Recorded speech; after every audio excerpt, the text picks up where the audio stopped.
I'm like, negate me all you want because I'm going to yes and you.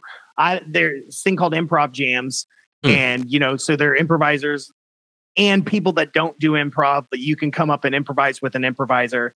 It doesn't matter. As long as I'm going to yes and, I can make any scene work. If you're...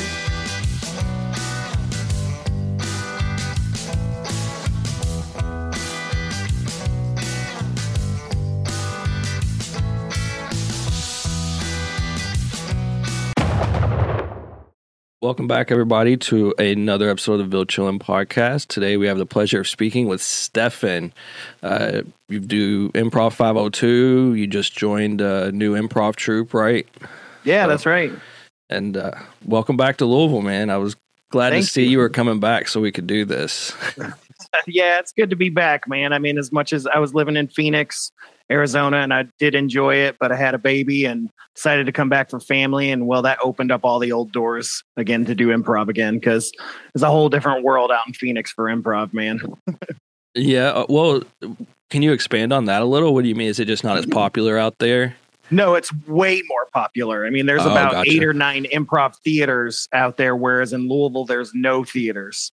So we, all the troops around here, we have to find space, whether it be at a bar or a restaurant or a theater or an arts center. We have to kind of rent or find those spaces. Whereas out there are dedicated theaters, which means there's not troops. Whereas here, there's a lot of improv troops.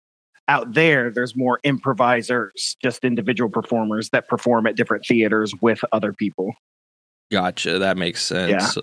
So yeah, like there's competition, but you're not competing with people with a lot more money and space like you are out there.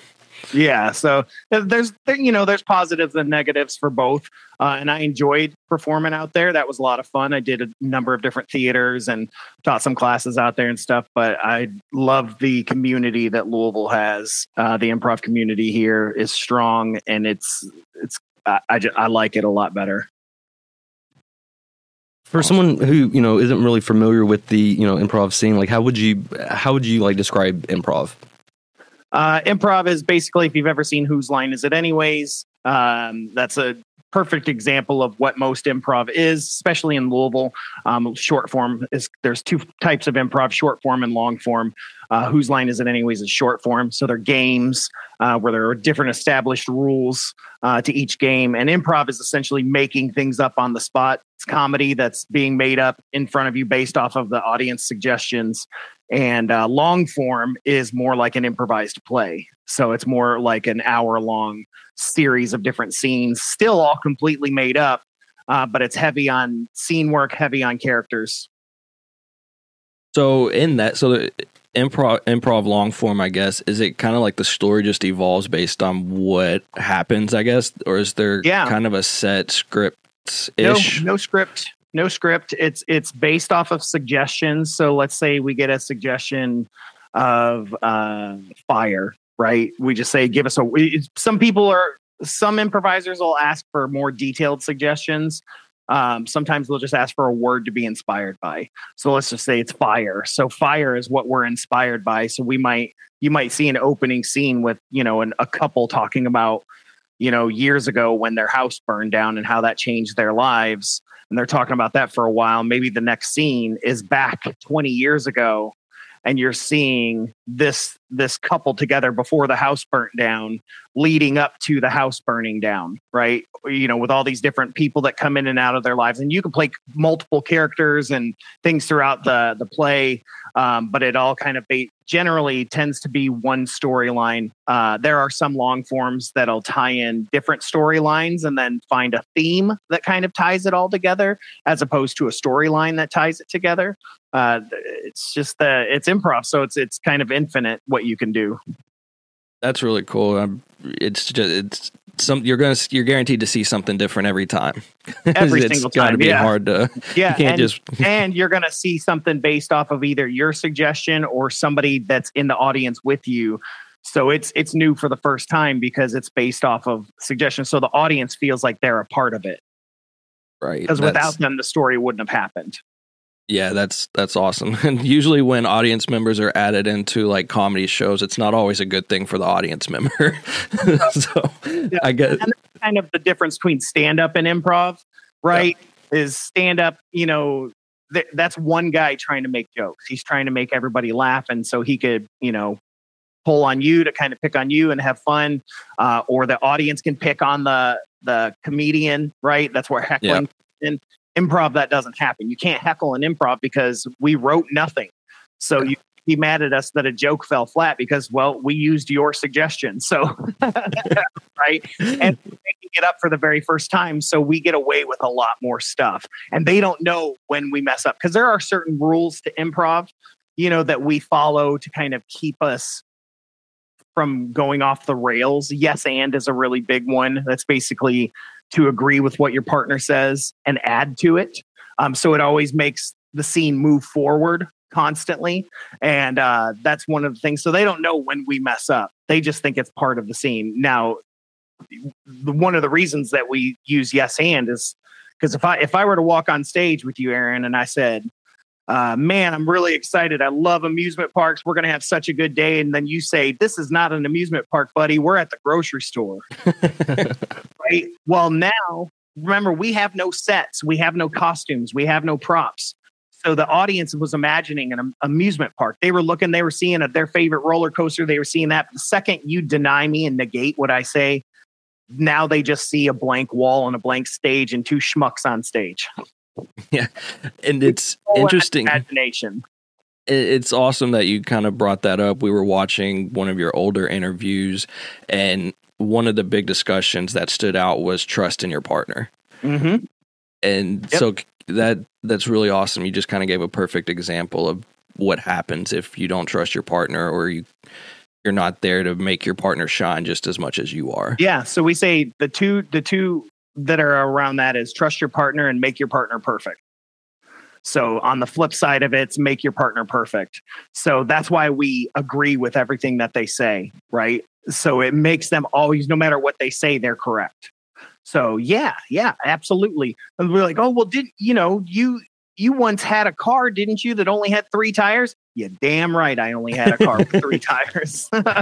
Because that's super interesting. Isn't that more interesting for them to have a discussion to talk about this 3-wheeled car as opposed to me saying, no, I didn't. I had a regular car. Well, yeah, I'm going to get a quick laugh because I've made the audience feel uncomfortable. Right. Not every laugh is a good laugh. Uncomfortable laughs are not always the best kind of laughs. And so, but if you agree and you move forward, we then get to see some zany stuff, man. And then zany is always fun. Yeah, I mean, you kind of got right to it when you mentioned Whose Line. That was always the best part, is the scenes didn't always make logical sense, but they were always hilarious and hilarious to imagine.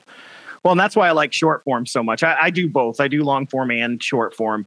But short form is, I feel like, is more the audience's improv because they get to have a lot more fun. They get to, through the entire night, they get to throw suggestions out. They get to be a bigger part of it. Sometimes you can even get them up on stage to have them a part of the scene. Not having to do a whole lot, but enough to make them uncomfortable in a fun way. Yeah. And those rules that are put in there, like a game ABC dialogue is, you have to start every sentence with the next letter of the alphabet. So it's 2 people going back and forth, A, B, C, D. And it's ridiculous. And that's one of the few times you might get an audience member heckling you because you went from, B to D. Right. When you're like, look, you've gone through the alphabet twice already. Give me a break. Exactly. Yeah. And that's just one of those things. Like it might be a heckle, but it's almost a fun heckle. It's like, it's okay. We're going to keep ribbing. Moving. Yeah. I don't mind getting ribbed when I'm on stage. That's fine. Cause it's fun, cause I like when they catch you. It's kind of fun, cause it's not everybody catches you. It's always like 1 or 2 kind of clever audience members. And most of the time nobody says anything, but sometimes they will. And it's just kind of fun because you get to break character a little bit and have some fun. So switching gears a little bit, what got you into improv? How long have you been doing it? I've been doing improv this will be my 24th year. I've been doing it since 2000. So right around January of 2000, when I went to college, I was in the theater program, and one of the guys that was the president of our theater club said that he had gone to Chicago and he had seen Second City, which is the big improv house where all the guys from SNL come from and stuff like that. And he's like, we need to do improv. And so we spent some of our money and hired a guy to come in and teach us improv. And so we did a couple classes and learned how to teach it ourselves, started reading books, and just absolutely fell in love with it. And then the very next year, I switched colleges. I went to Western Kentucky University. It's where I graduated from. And there they had a college improv troupe. So I immediately auditioned, got on the team, and I have done it nonstop since then. And as much, I'm an actor too. I do plays and musicals and I do all that stuff. But improv is 90% of what I do. Awesome. I've been teaching it and performing it. I've been teaching it for about 15 years and performing it for 24. So that's so long. That's the definition of like passion. I'm pretty sure. And I absolutely, like during COVID, I thought I was going to hang myself. Being able to do it. And doing it online was okay. I did some shows online. I taught some workshops online. It's okay. But improv is kind of one of those things that it doesn't do as well online, not in the same room.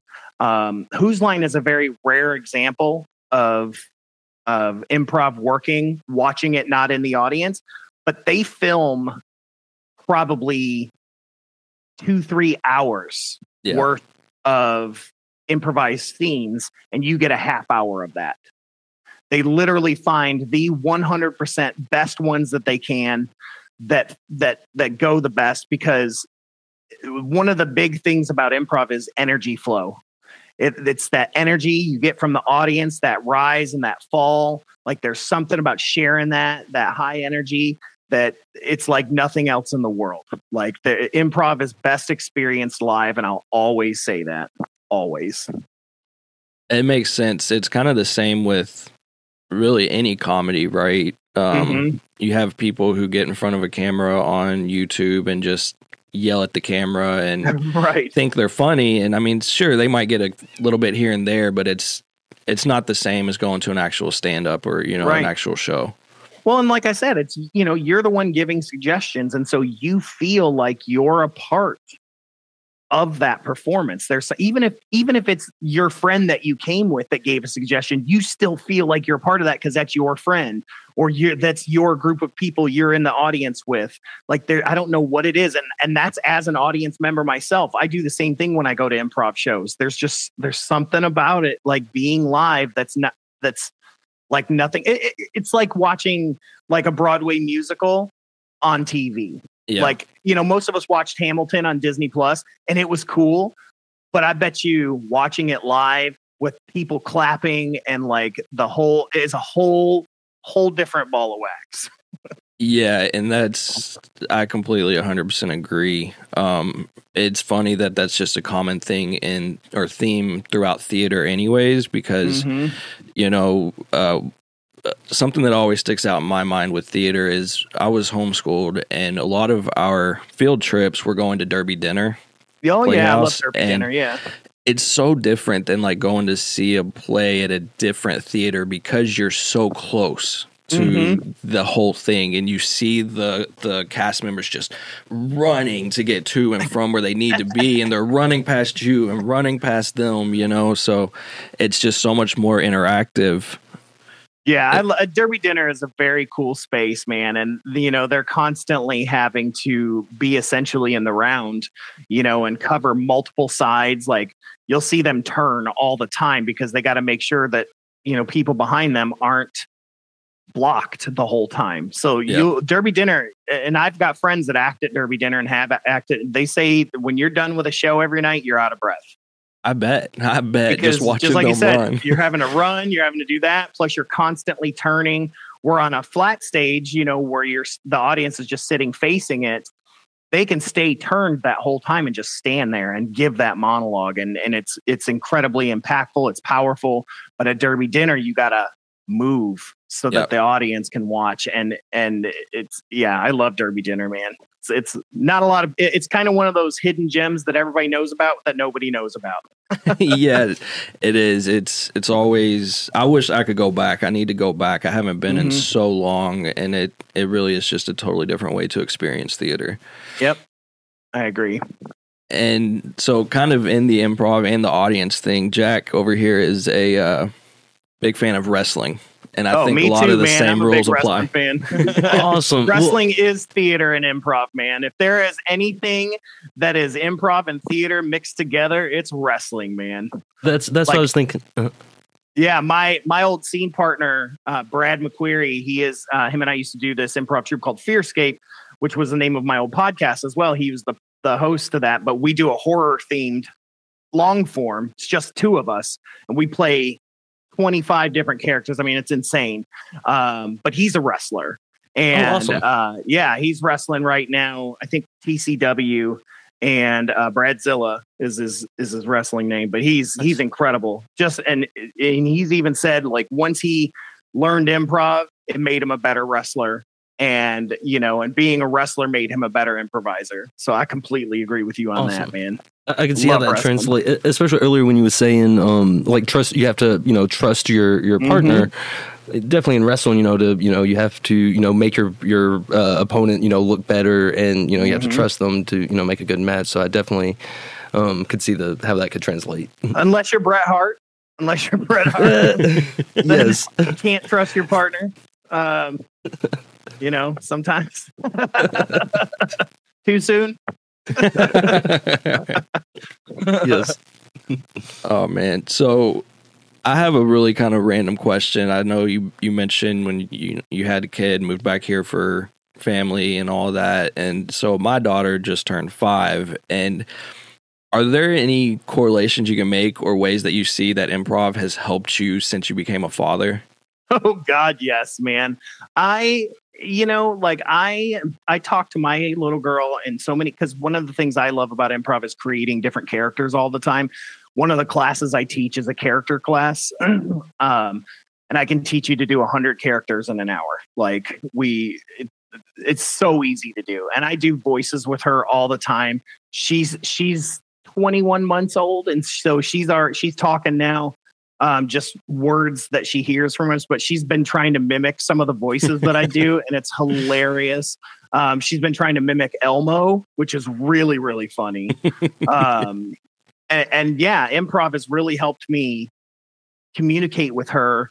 It's actually, my wife and I have talked about it. I think that it's really benefited the marriage as well.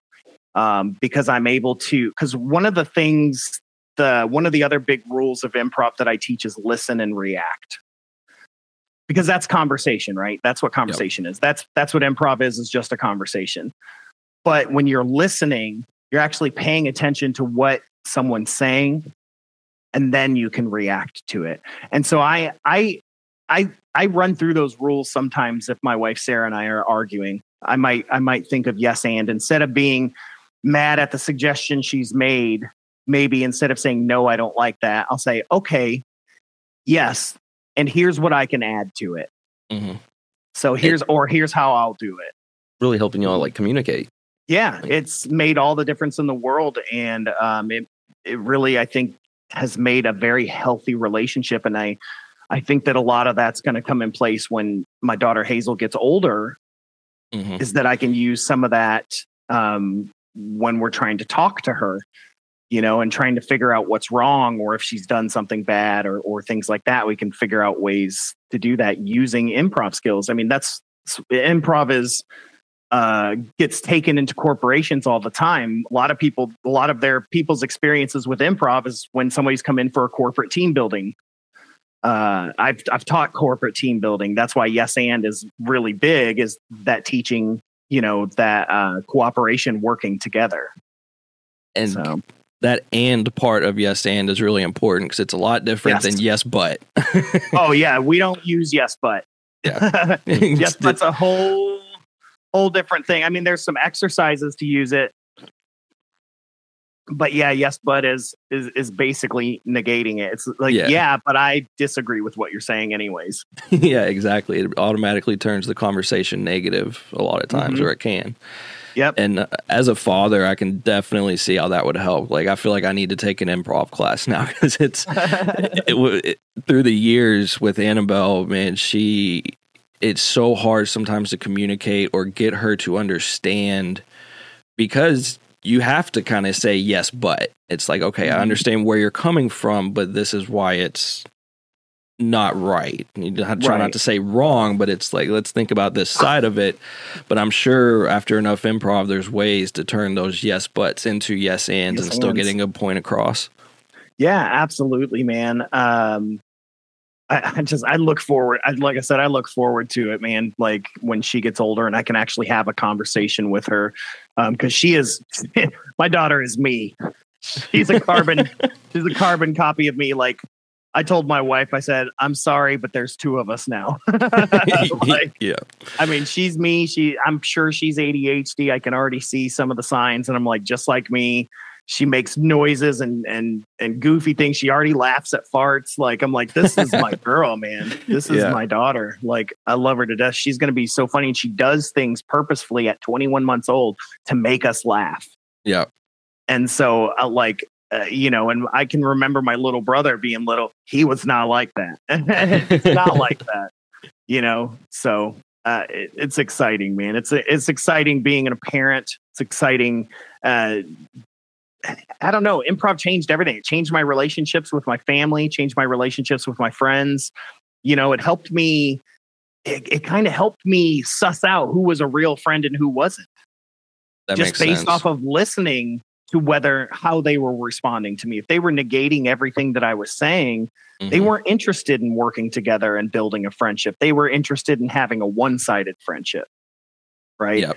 And the same thing with family. You can suss out who the family members are that really give a damn in 5 minutes. Yeah. Yeah, that you really got to be quick on your toes with everything. You're just thinking, listening, like you said, and being able to pick out little nuances like that on the fly. I'm sure that translates to every part of life. Improv has got to help like sales and like so many things, Now, the downside, there is a downside, is that close family and my wife and people like that don't trust half the shit you say either, right? Then they're like, did you just make that up? Because I'm an actor as well. So I'm an actor and an improviser. So my dad, even before I got into improv, my dad was always like, I don't know if I can trust you, man. You're an actor. You're just too good at selling stuff. Like, and I'm like, no. But my wife will. She'll be like, did you just make that up? Because it sounds too good. And I'm like, no, that's literally what happened. A gift and a curse. It's funny because usually if I'm accused of making something up, it's probably true, Yeah. And so she's like, I hate that I don't ever know if you're lying to me or not. And I'm just like, right. Never know. Oh man, working the crowds, working the family, you do what you got to do. Do what you got to do to make $1, man. Oh man, that's really awesome. I really liked hearing how that's helped you as a father, and I'm going to go out of this with a little bit of a different perspective, probably. Just those two words, yes and. Yeah, like I just started teaching. So Improv 502 is the school that I run. I'm artistic director there. I was running it before COVID, and then we went away. Well, with me coming back, me and my partner Victoria Wagner, we just brought it back, and we just started our level 1 class 2 weeks ago. And what's interesting about level 1 classes are that's different between stand-up classes, because stand-up classes, I would say 95% of the people in there want to do stand-up, right? That take a stand-up class. You maybe got like that 5% that are like, oh, I just got to do something I'm afraid of. Yeah. Right. But in improv, it's more like 50% are in it because they want to do improv, or even less, maybe even 30%. The rest of them want to learn how to think quick, or to learn to think outside the box, to communicate better, or different things. So like our level 1 class, we don't have a performance. There's no student performance, because a lot of people don't want to take level 2. They just wanted to see if they could do it, or they, like I said, they want to learn how to communicate better. They want to learn to do public speaking better. They want to learn how to think outside the box or think quick or different things like that. Like in my class right now, we've got a mother and she wants to learn. It's exactly what we were talking about. She wants to learn how to better communicate with her 8-year-old. And she said that she's always stuck in her head. She can't get out of her head, and her kid thinks quicker than her. And so she thought improv would be a really great way to kind of outthink him. And already after 2 classes, she's already just blown away. And, that's awesome. Because kids are quick, man, and they don't have a filter. Quick. They have no filter, whatever comes to mind. You know who doesn't have a filter? So my day job, I'm an activities assistant for a senior living facility. I've seen that. Yeah, that's awesome. They have no filter. And in fact, I teach improv there too. I teach it twice a month. And I just had a class today. And the stuff that comes out of these people's mouths, it's beautiful. It's beautiful because they don't care anymore. They're at the end of their lives. They stopped giving a shit what people say. One of the best compliments I ever received was from one of my residents who said, "Stefan, that was the best stupid ass day I've ever had in my whole life." Yes. And it was 100% correct. Yes. And he was great. He just had no filter. He had so much fun, and it helps the seniors because, they've got to play brain games and do things like that to keep sharp. And improv is a really great way for them to think sharp. I mean, obviously I don't have them up on their feet running around and doing different things, but I do a lot of storytelling techniques and basic improv with them. And they just laugh so hard and have so much fun. Like it was supposed to be just a one-time thing. And it went over so well that now we're doing it twice a month. So that's so cool because those places aren't always really well known for being able to engage the residents and stuff. Yep. At least in a way that they enjoy it. They'll say, agreed. Well, we do this, we do that. It's like, well, how many of them actually want to do that? What I mean? Well, and how many senior homes is it basically like the highlight of their day is bingo? Yeah. Right. Don't get me wrong. The highlight of their day at my residence is bingo as well. But the number 2 is that improv. That improv class. Because we do my boss, Amy Webb, she's incredible. Like she brings them so much different stuff like nothing I've ever seen. Because I remember my grandmother, when she lived at one of those homes, I would spend the summer with her. Well, not summer, but like a couple weeks over the summer with her. And I would go to some of the activities and they were nothing compared to what my boss puts out there. So I'm really glad I got hired at this place as opposed to maybe somewhere else. Because she lets me throw ideas at her like improv. Like who would have thought, oh yeah, improv would work great with senior citizens. Yeah, it's not what most people would automatically think. They wouldn't want to bring someone from outside and probably teach it, but that's why it's so cool to see your passion in it. You just want to introduce it to everyone and every aspect of your life because you understand how beneficial it is. Absolutely. It's what I said. It's besides my family, it's my number one passion. And I've been passionate about it so long, I don't know how to be passionate about anything else anymore. Yeah. But you mentioned during COVID, it was a stressful time because you couldn't do it. But you still make sure to find ways to be engaged it and everything like that. And sometimes that's the difference between like a passion and an interest. You can be interested for short periods of time. Interest doesn't necessarily last 24 years. No, It doesn't. And that's why I like this new troupe that I've joined up, Extra Crispy. They're called Extra Crispy Improv, Louisville's tastiest improv. Nice. I love them. They're great. They've won Best Improv Troupe in the Leo for the last 2 years. And when I came back, Dwayne, who was a friend of mine, he actually started the troupe in Lexington. And when I was with my old troupe, Damaged Goods, we went out to Lexington and they invited us to a show, and then he ended up moving here and starting Extra Crispy, and we've just stayed friends. And so he invited me to be a special guest for the show when I came back, which was great because I'm not on any troops or anything anymore. The school hadn't reopened yet, which meant we weren't doing any shows. And I clicked with those guys so well. I was considering asking them if I could audition. And then they messaged me and asked me if I would consider like being a part of the troupe. I said, well, that worked great. I didn't even have to audition. So, but my show essentially was the audition, and it went over well. And this is one of the best group of like improvisers I've seen in a long time. And that's working with professional theaters out in Phoenix. And these guys just have a passion for it that I hadn't seen in a long time.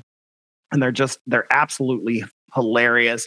Good group of people, man. I highly recommend people want to go check out Extra Crispy, not just because I'm in it, but just because there's a reason they've got voted the last 2 years. So, well, and speaking of going to see it, you all have a show coming up, right?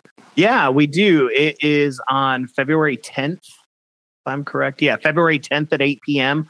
It's at 21st in Germantown, which is a really cool spot. And then we've got one in March as well, March 29th at Highview Arts Center, which is a really cool spot as well. But yeah, the one coming up is February 10th, and I'll be in it. It's going to be a good show. There's probably going to be like Valentine's Day themed, I'm sure, because we don't usually figure out what we're going to do till about 2 weeks before, because when we rehearse, we just play games left and right and learn techniques and learn to work together and create a family dynamic. So that's cool. So if anybody wants to go see and experience that, see what's up with that, definitely check them out. Yeah, it's only $10. It's cheaper than going to a movie. Yeah, especially these days. Yep. And I mean, the Highview Arts Center is like right around the corner from me too, so I might have to try to come out to that one. Yeah, that's where I did my show, was at the Highview Arts Center, and that was my first experience with it. And it's a really great space, man. Like, I'm really excited. Not only that, we're Improv 502 is in talks with the person that runs Highview Arts Center about maybe doing some shows there, like the student showcases and things like that. And then I don't know if you knew this, but I used to run an improv festival here in Louisville as well. I did not know that. Yeah, we did it for 3 years, and then COVID came. Of course. But it was called the Damn Good Improv Festival, based off of Damaged Goods back in the day. But that changed. We were actually going to change it to the Louisville Improv Festival once Damaged Goods broke up. But that'll come back. And if that comes back, I very much expect that to be in 2025.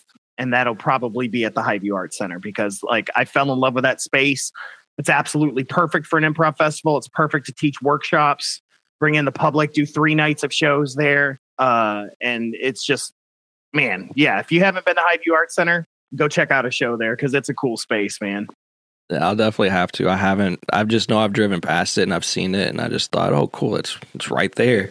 Yeah, I remember pulling up to it, and I was like, how small is this space? That's right? What I thought from the outside. But you go in, and it's massive.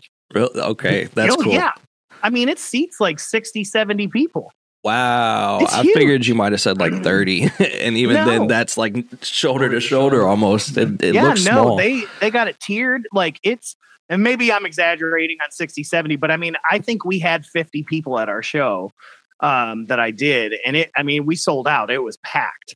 And it's a great space, man. And they've got like a little sitting area out front before you walk in and go back into the theater. Then they've got back rooms. They got a green room plus another room for like rehearsal space and things like that. I mean, it's like the TARDIS, man. It's like it's bigger on the inside.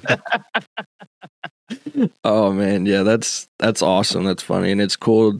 I'm gonna have to check it out because I know they've hosted a few things there, like different art festivals and stuff. So that's awesome.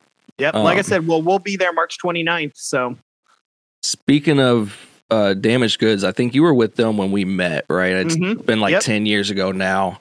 And so that's how I knew you did improv. And of course, we just became Facebook friends, and I just, see your posts and stuff. And so when we started this, I just thought this would be perfect. We just like talking about cool people doing cool things in Louisville, or, venues and things like that. And so I remember then you were doing a lot of musical type improv stuff, right? Oh yeah. That Damaged Goods, man. I love we're still friends. We did a show a year ago, October. I came in town and we did a reunion show, and it sold out. I mean, we raised money for a friend's GoFundMe. I mean, we raised a crap ton of money for them. But yeah, one of the things that we always did, because we used to tour around the country and Canada, we toured all over. And one of the things we did, of course, was musical improv, but we never had a pianist. We never had a guitar player. So we had to figure out ways to do it without all that. So we started doing like barbershop quartet type stuff. Well, there was three of us, so I guess a trio. Well, we played a game called Quartet, and it was barbershop quartet, but there was just three of us. And we would sing at the same time and harmonize in a barbershop style. But yeah, we would do this game called Tony Awards, which I loved, which was Broadway style, and then I would sing a song, Parker would sing a song, and then we would sing that song together. And he would do a verse, I would do a verse. We'd try to find a chorus together. And it was interesting. We did a lot of musical improv, man. Like you had three musical guys like that just had a lot of music background, and it just worked out really, really well. I definitely miss that. And that's what I'm working with Extra Crispy right now. I'm trying to get them to do some more music stuff. So I remember it was funny because you had a CD that you ended up giving me, of some of the songs that you all had done or recorded. And I remember just listening to it on the way to work in the mornings. It was so cool. Oh, you're talking about our rap album, aren't you? Yeah. That was the one. Yeah. So it was so good. We did. Yeah. So we had a little side project called the Lucky Bastards. Yeah. And and we wrote some rap songs, and we used to perform them. We would take them to the festivals and play and stuff with us when we would tour, and we would do those songs. And they were like, one was about taking a shit while you're eating Taco Bell. Yep. One was about Star Wars, and another one was about meeting girls at restaurant bars, not bars, but at like an Applebee's bar. Yeah. Fancy. It was called Happy Hour Girls. Still one of my favorite songs. Was picking up chicks at the Chili's bar. Because it's a special breed of people that go to the bar. Oh yeah, like consistently. But they at restaurant bars. Because Yeah. I remember in high school, my English teacher and one of the other teachers, and maybe it was the PE teacher, but they were always at the Applebee's bar on Dixie Highway. Like, they were always at that bar, and you're like, what kind of person says, "Man, let's go to the bar"? Where do you want to go? Applebee's. Like, It's for the appetizers. Let's go get drunk at Applebee's. Oh yeah, man. I can't imagine. Like, there's so much that goes into that kind of stuff between just the improv itself, making it funny, but then also trying to keep it musical. Like, I don't have that. My brain just doesn't feel like it works that way, And of course, I'm sure you've heard that before, haven't you? In a class, yeah, every time. And it does. Don't get me wrong. It takes time. It takes time to get. Like Damaged Goods. We were together 9 years. And it was three. We were three best friends, so we rehearsed twice a week. We hung out we were like texting each other every single day. I mean, we stayed connected so that when we were on stage, that connection never went away. It's the same thing with Extra Crispy. I mean, we have a chat on Facebook Messenger where we chat every day, talking and sharing things that we find funny, and that's so important to stay connected like that, because it'll help you shine when you get on stage, and it helps you build that trust because little inside jokes that the audience may not get, but your partner's going to get, but the audience is still going to laugh. And they're not going to know why they're laughing, right? Like, they just know something funny just happened, but it's this fun. There's just so much like fun little games you can play within a game in improv. Yeah, especially when you're comfortable with the people and you're used to each other, can practically finish each other's sentences or predict what could happen and just be ready for it at all times. Well, and then yes and helps you predict it even easier. That's what yes and does. Like it helps you set them up and knock them down. Boom. Like it's been working since the 1950s when, like, Alan Arkin was one of the original. It was called Compass Players out of St. Louis. They were the original. These beatnik hipsters or whatever they were back then. Like, they created improv. They took this format and just learned how to do it. But like Alan Arkin and there's some other people that you'd recognize if you saw their faces that they were doing that. And it's worked this whole time. it has not changed. There's things that have been added or fleshed out, but yes and has not changed. It's been the same, really, even back during a Commedia dell'arte, like they were doing improv back then, and that was still part of that, was this agreeing and helping it move on. I mean, it's ancient. If it ain't broke, don't fix it, right? There you go. There you go. And now it is fun to see. Now people are like, oh, he negated me the whole time. I didn't know what to do. I'm like, negate me all you want, because I'm going to yes and you. There's this thing called improv jams. And, so they're improvisers and people that don't do improv, but you can come up and improvise with an improviser. It doesn't matter. As long as I'm going to yes and, I can make any scene work. If you're negating me, I'm going to agree with your negation. So if that whole thing happens where you say, we're not in a grocery store, or we're in a grocery store, I'm going to be like, you're right. I love grocery land, right? I'm going to yes and I'm going to take your grocery store and I'm going to turn that back into the amusement park. Now we're at grocery land, and I'm going to start talking about, the different rides that you might find in grocery land. Like, now I'm just imagining a roller coaster, like the little kiddie coaster at Kentucky Kingdom, but instead of roller skates, it's like shopping carts. Just shopping carts. See, you're already. That's what's going on in my head. That's what's going on in my head too. So, and anytime that you win something, you get a grocery bag, to put it into. There's a guy bagging it for you. Like, it's just. And that's what I'm saying. So it's like, it doesn't matter as long as I make my partner perfect, like, it's going to work. Yeah. So, and that it's just such a different outlook, I guess, because you don't go into it knowing that you have to compete for anything, you're up there. I think you said it on the interview that we watched that you did before, and you were saying that, like you said, the yes and just building it up and keeping it going. It's just really cool, and it's just positive. Yeah, it is positive. And like I said, it changed my life. I deal with anxiety and depression really bad, and improv helps me out of it. Mm-hmm, I mean, so does medication, but improv really, really helps, especially when I'm on an active troupe, because every week I'm laughing. Yeah. Every week I'm with people that are supporting me and agreeing with what I'm saying, right? And making me laugh. It's such a nurturing environment, and theater is kind of like that as well, though there is a little more competition in theater. But improv, you're all up there together. Like there is there is solo improv. Don't get me wrong. There's always a caveat somewhere. Solo improv is fun. I've done it. But there's nothing better than improvising with other people, because it's like painting a painting, but with multiple people painting it. Yeah. And something that you had mentioned is, I guess you said that before every show in Damaged Goods, one of your buddies had a saying, right? Like, let's have fun, let's make them laugh, but most importantly, let's make ourselves laugh. Let's make ourselves laugh. That Parker Bowles, man, he busted that out one night early on in the start of Damaged Goods, and it's something he did every single show, and it's stuck with me and will stick with me for the rest of my life. Whenever I do improv, even without Parker, I think about that.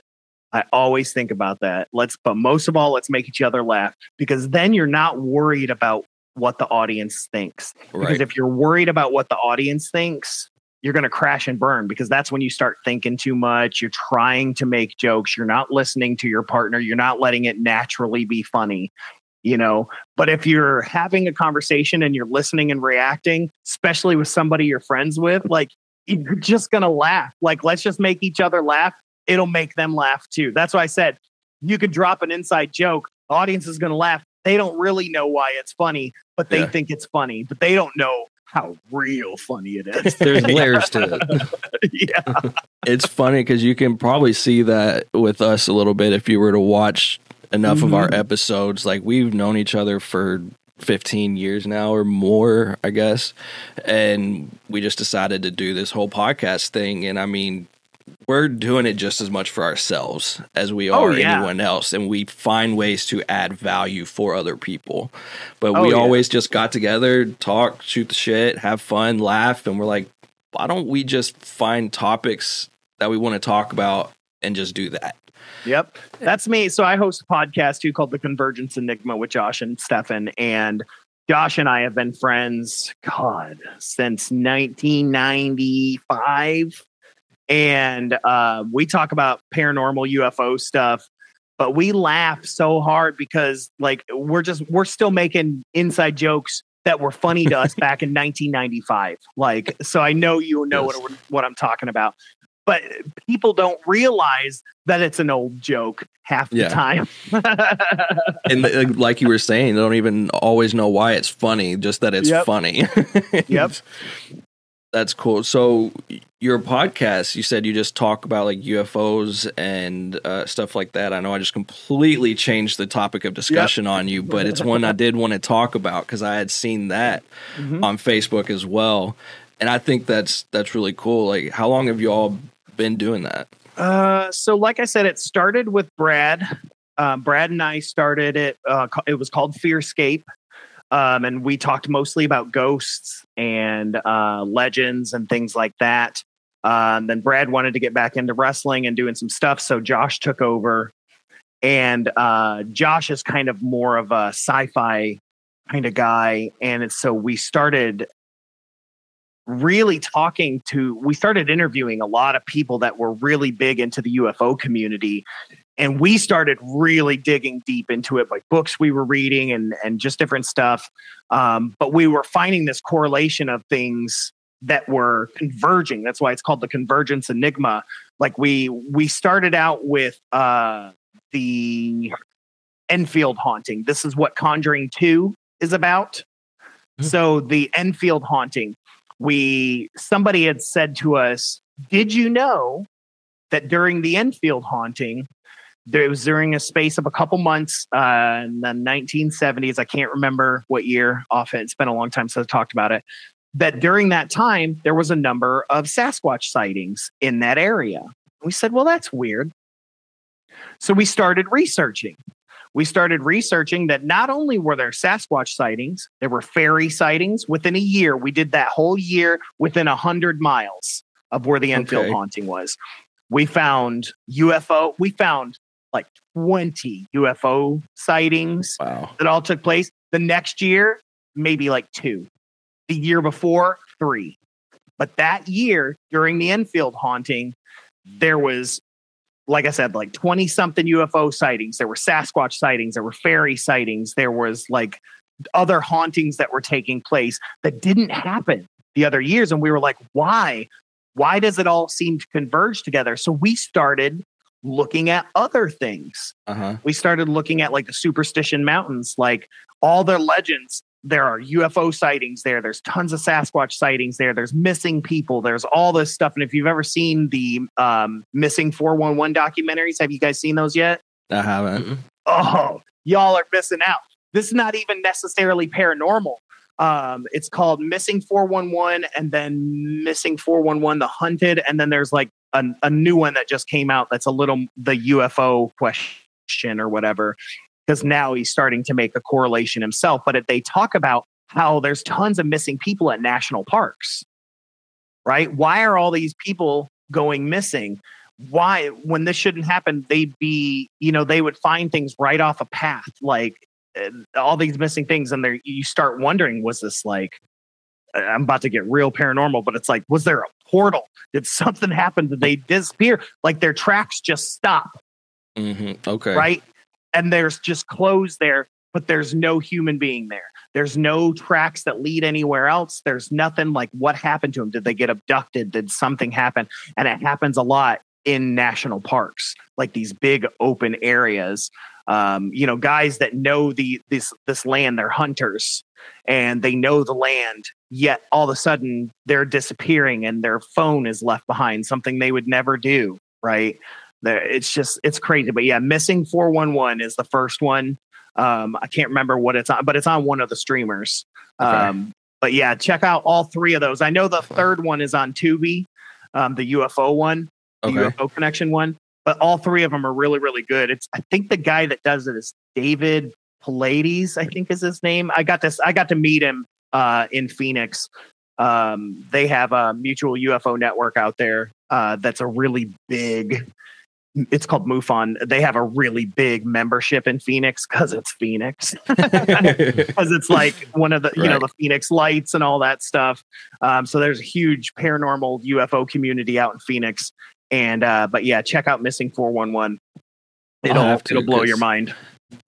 Regardless of anyone's like belief in or not in paranormal and stuff, you still can't help but be intrigued by the question of what happened.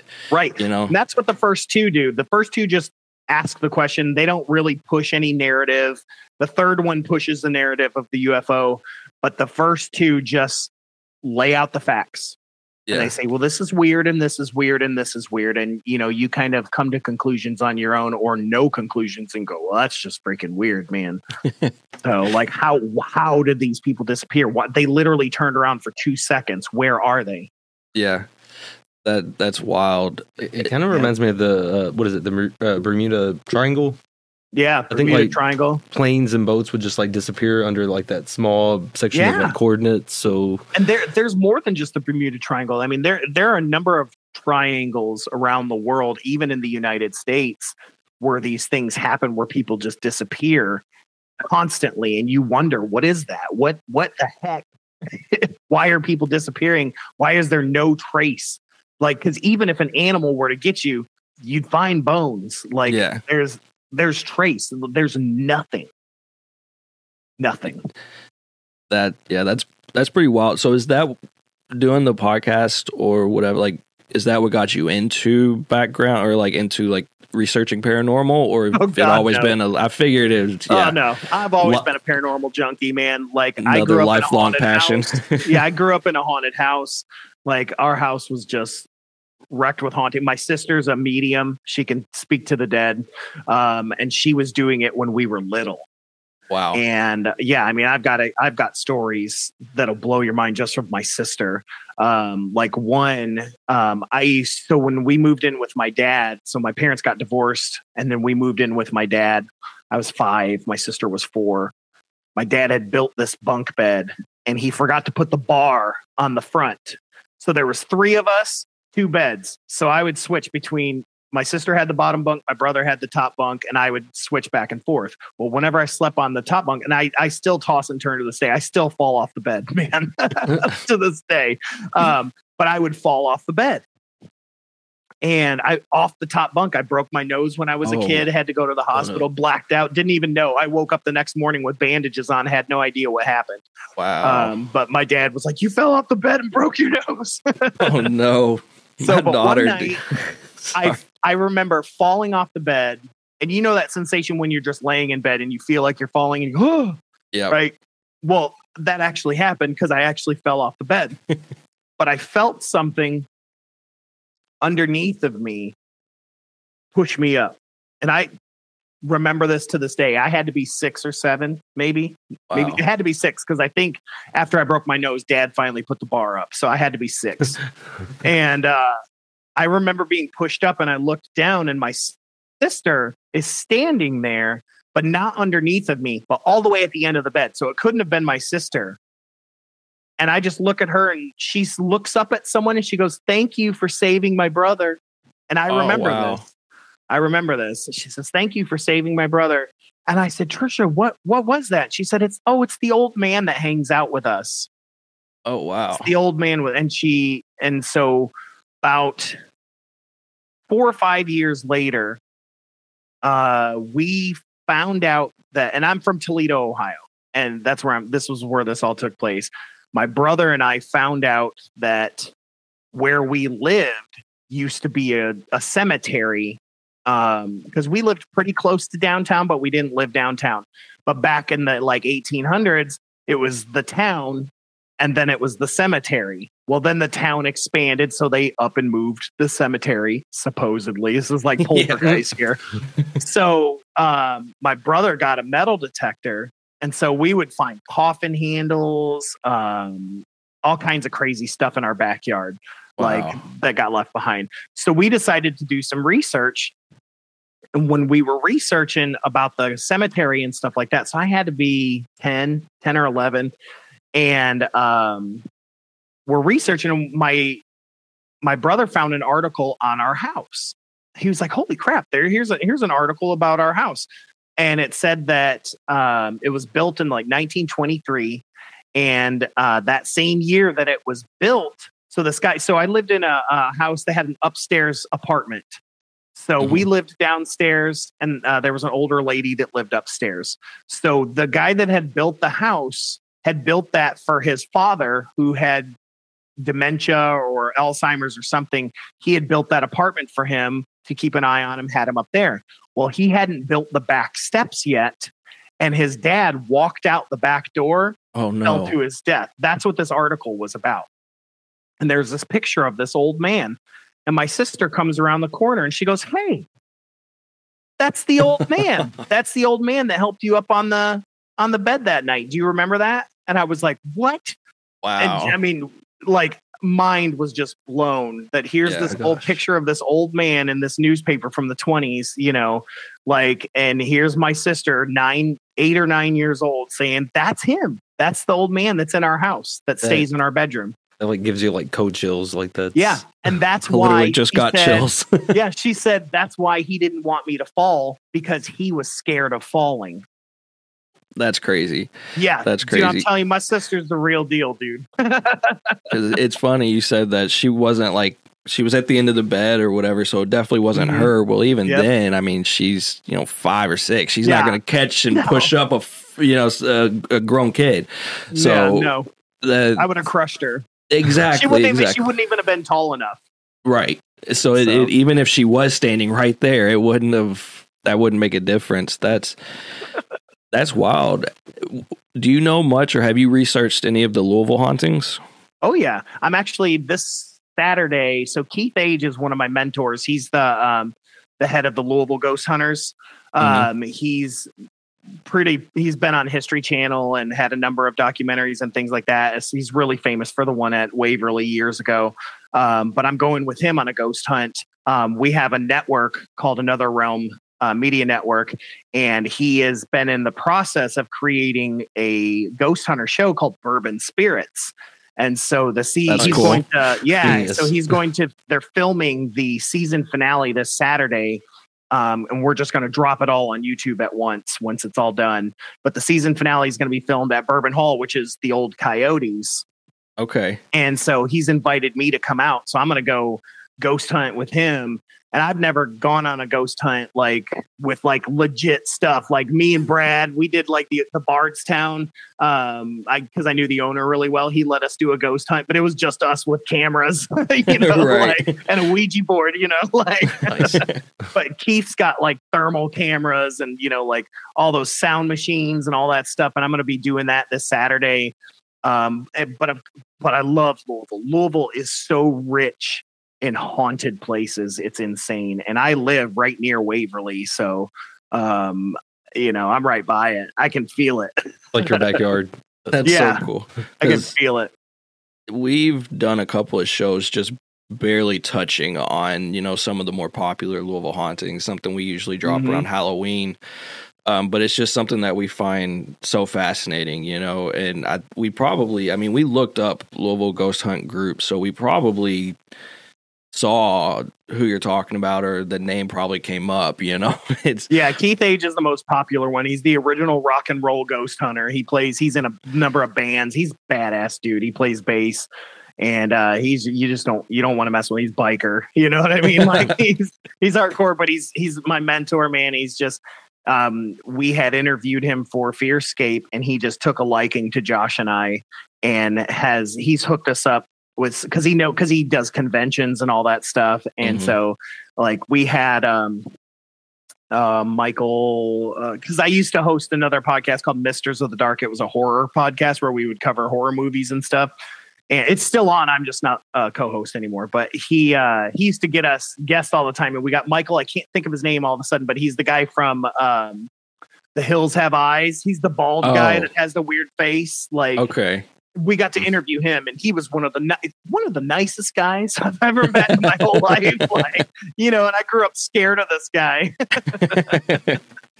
Oh, that's funny. He hooked us up with so many people. I actually got to talk to Elvira on the phone because we had Misters of the Dark, and he knows her.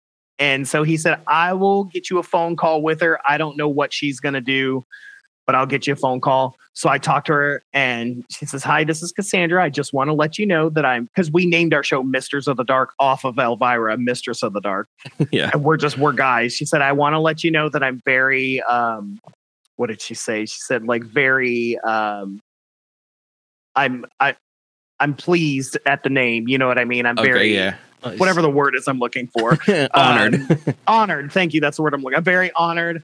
Very, very cool. I hear you guys have a fantastic show. Here's my manager. And then her manager said that it's $10,000 an hour for just Cassandra, $25,000 an hour if we want Elvira. Wow. And I said, thank you, but no thank you. Yeah. Seriously. Good talk. But I did. Cool. I talked to her for all of 5 seconds. She knew it existed. She knows about the show, and she was honored. So, I mean, you got that. Definitely. What more do you need? That's all we needed. So, man, that's so cool. You got so many passions all over the place, and I'm sure they lean into each other a little bit. Have you done 100%. I'm sure you've done like haunting improvs and stuff like that. Yeah, well, that's what I said I do with Brad. We still to this day we do Fearscape. That's and right. That is a mix of all our stuff, because what we do is we get the audience to create a monster for us, and then that's our suggestion, and then I'll get like the name of a small town.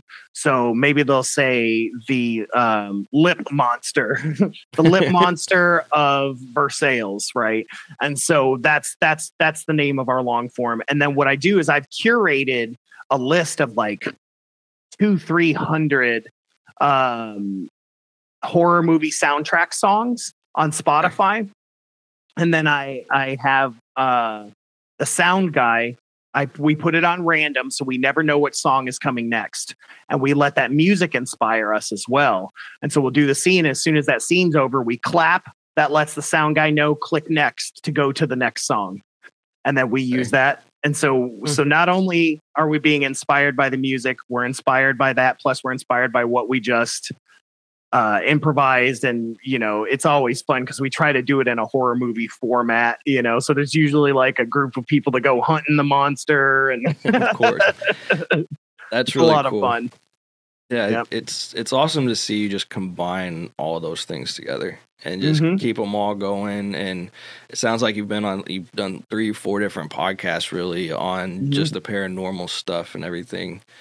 And you're an active guy, man. How do you make time for all of it? You have a daughter now. That's the last year and a half since I've had her has been a lot less. I mean, that's one of the reasons I stepped away from Misters of the Dark, was because I do another show called Astral Stew, which is me, Josh, and then my best friend, Santosh. The three of us, we talk about just the craziest stuff, man. Like, from UFOs to like new age stuff to what we even talked about celebrity meat. One time we were talking about, because that's a thing that they can clone. You can clone muscles right now. And so would you eat Brad Pitt's muscles? Like, is it considered cannibalism? Right? If it's grown. So like, are there freaks out there that would be like, yes, clone a human leg so I can eat it and not have to feel bad? We talked about that on there. And then it was like, wow, would people charge money for Brad Pitt's leg? Like to eat? Like, and that's just a weird one. But like talking about that, but yeah, we'll talk about time travel, all kinds of stuff on there. It's just a discussion podcast. It's just the three of us laughing and talking about the weirdest, craziest stuff, man. Psychic research, all kinds of weird stuff, man. That's awesome. Like I said, you're to your point, I had to cut back. So I cut back on Misters of the Dark. And we cut back. Josh and I used to do a weekly show with Convergence Enigma. Now we do maybe 5 or 6 episodes a year. We had to kind of cut back. Astral Stew we do once a month just because there's no planning. There's no heavy editing. I don't have to do anything crazy. It's just us talking. And so. Yeah, that's the easiest. I mean, and sometimes those are depending on the content and everything, of course, but the best shows come out just free flowing, free formed, and the most genuine conversation. We've noticed that just with this podcast, trying to like script things or write certain things down. It's like, no, let's just free flow it, right? Well, Misters of the Dark is interesting. I love it because Lance, who is one of my very close, great friends.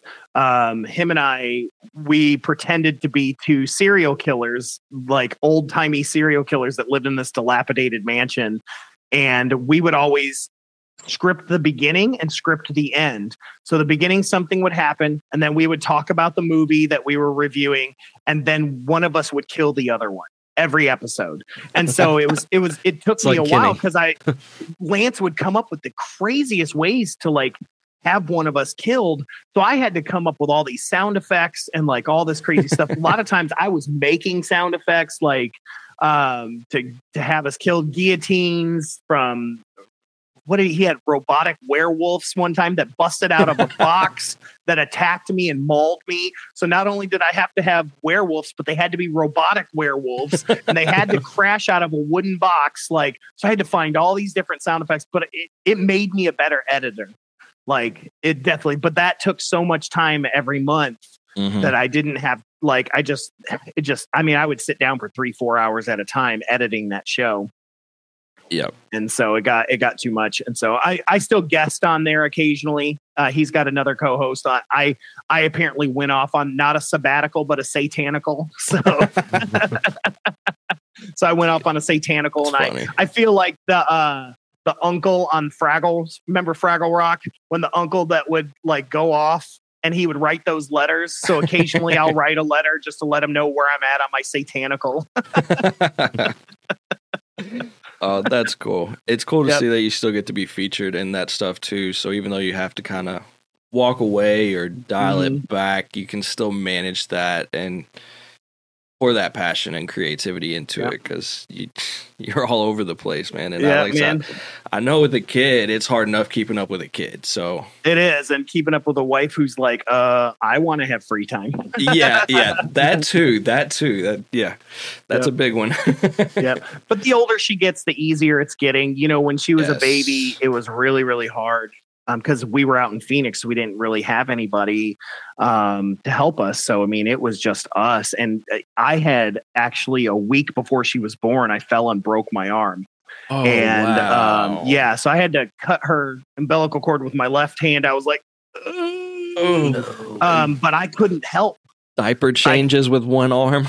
I couldn't do it. Horrible. And I couldn't pick her up. I couldn't hold her. I mean, I could kind of hold her with my left arm for a little bit, but I would get really tired really quick. But so there was a lot I couldn't do, and it was so hard on my wife. That's why I love her so much. Like, you know, she complained because she needed to, but not as much as she should have.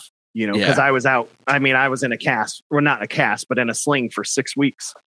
Yeah, that's rough, man. Yep. But like you did say, it does get easier. I mean, mine is having a broken arm because that's never easy on anything in life. But, you know, as they get older, it does get so much easier, like potty training. And then, like, my daughter's pretty self-sufficient. She'll get up in the morning and say, you know, Daddy, I'm going to go get breakfast now. Like, okay. She'll just go grab a Pop-Tart or something. I can't wait. She turns 2 and on Easter Sunday this year. And so, like, I'm excited because that's when we're going to start potty training. I'm ready for that phase. It changes the whole thing. Like, it gets so much easier when there's no more diapers to deal with. I promise. I can't wait. I'm so excited. And I'm excited for her to get to where she's really talking and stuff like that. Cause I'm like, you know, I'm going to have a TikTok channel with her. It's kids say the darndest things, right? You were talking about falling off the bed, and my daughter, she fell asleep at the foot of my bed the other day, and she ended up rolling, and she fell off. And the first thing she said was, "Dad, you didn't save me." I was like, "Girl, my back was tired. I didn't even like. What was I supposed to do?" My back was tired. She said she's always saying like if I do happen to catch her, she's like, "Oh, thank you, you're the best, you saved me." And it's like it's so endearing, but then it is funny when she's half asleep, doesn't know what happened, just thunk on the floor, and "Dad, you didn't save me." That's so funny. Kids, man, they crack me up. I love working with kids, man. Well, and then just yesterday, I was trying to leave the house. I'm like, "Where's my hat? Need to find my hat because I'm bald." And she was like, "What? So no one laughs at you?" I was like, "No, I really just want to keep my head warm, but thank you for helping my self-esteem." Yeah, thank you. I appreciate it. It's like good to know what's going to happen if I go out with that. Thank you. Yeah. So, yeah, she's definitely going to heckle me. I can already tell. Oh yeah, going back to the no filter thing, but it's the best. You don't want to trade it for the world, So it's really awesome. Sorry, Cat made an entrance. Oh we're staying at our in-laws for now until we we buy a house, and so normally I have two cats and they would always jump up, but they're staying with a friend of mine right now. But yeah, mine would always, they showed up in so many podcasts.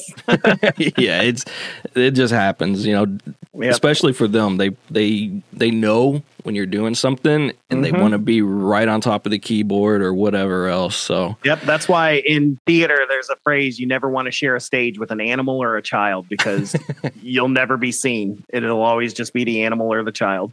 Exactly. Yeah, that's for sure. What?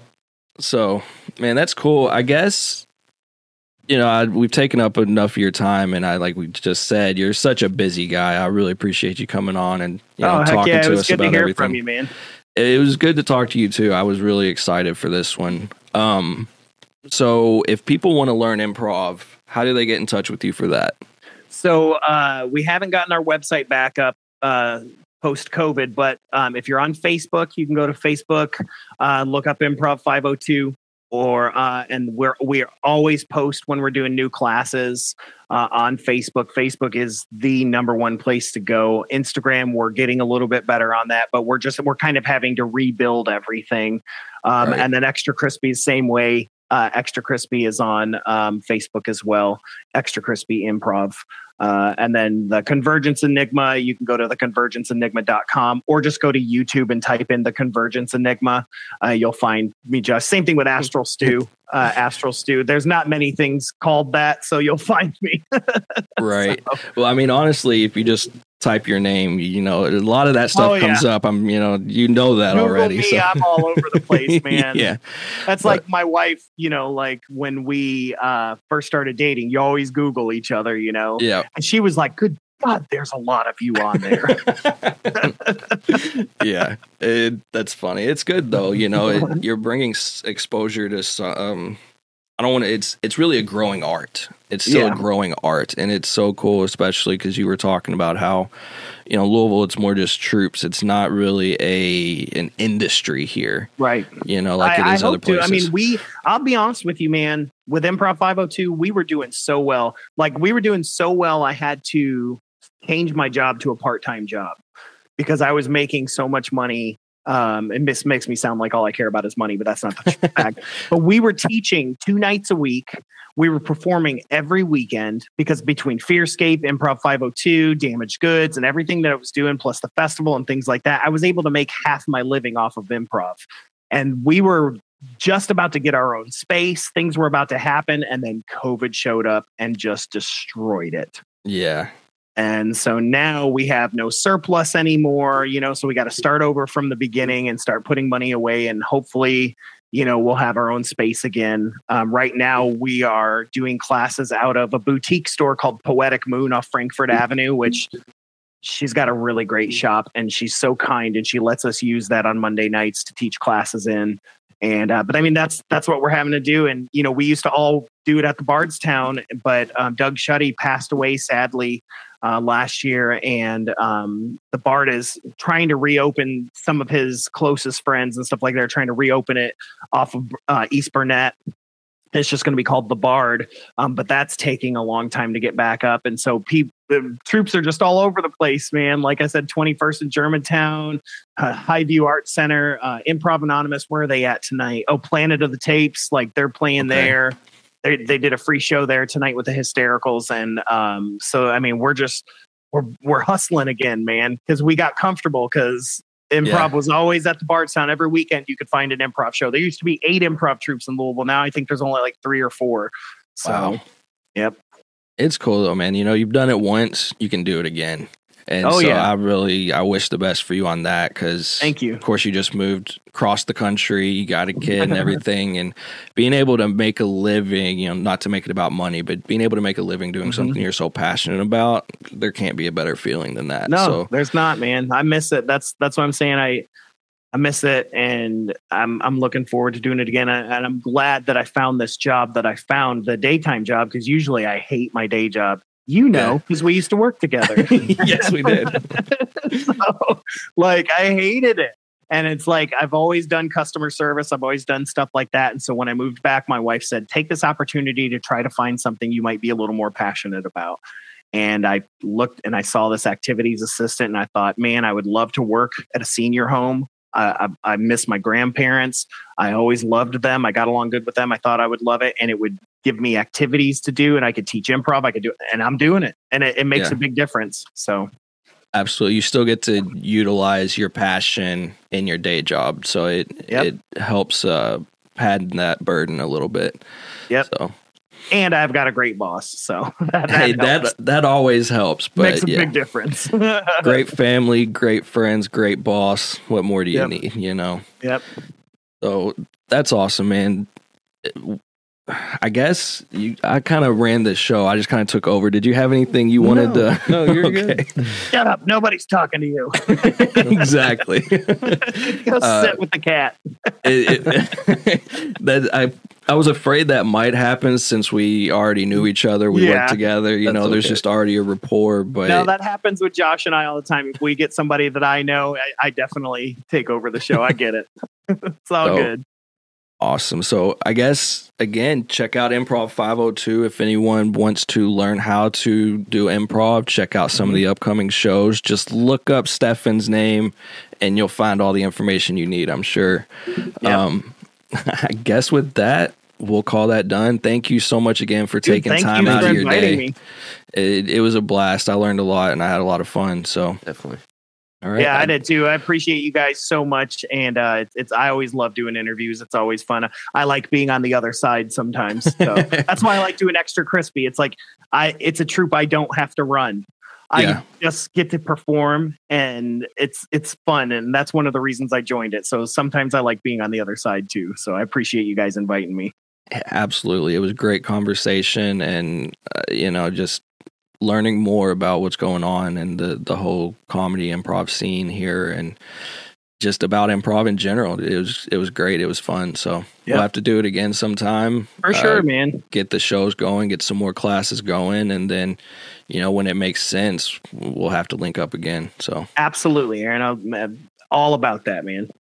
All right. I guess with that, we will catch you all in the next one. Again, it's Stefan Gearhart. We'll have I said that right, didn't I, Gearhart? Mm-hmm.